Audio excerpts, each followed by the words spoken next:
पंतप्रधान नरेंद्र मोदींवर गुन्हा दाखल करा असं संजय राऊत म्हणाले। संजय राऊत पुन्हा एकदा मोदींबद्दल बरळले। संजय राऊत यांनी हे वक्तव्य केलंय। पंतप्रधान नरेंद्र मोदी यांच्यावर गुन्हा दाखल करा असं संजय राऊत यांनी म्हटलंय। संजय राऊत पुन्हा एकदा बरळले।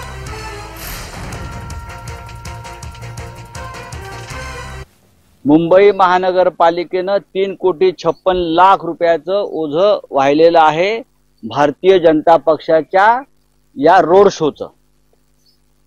हा आचारसंहितेचा भंग आहे आणि त्याबद्दल भारतीय जनता पक्षाचे नेते नरेंद्र मोदी यांच्यावर गुन्हा दाखल व्हायला हवा। मी प्रधानमंत्री म्हणत नाही, भारतीय जनता पक्षाचे स्टार प्रचारक नरेंद्र मोदी यांच्यावर गुन्हा दाखल करायलाच हवा।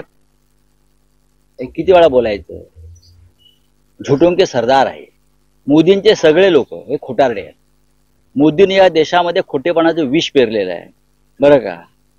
मोदी हा खोटेपणाचा एक सगळ्यात मोठा साप आहे। सगळ्यांना दंश करत असतो, ते विष सगळ्यांना पसरवत असतो। चला काही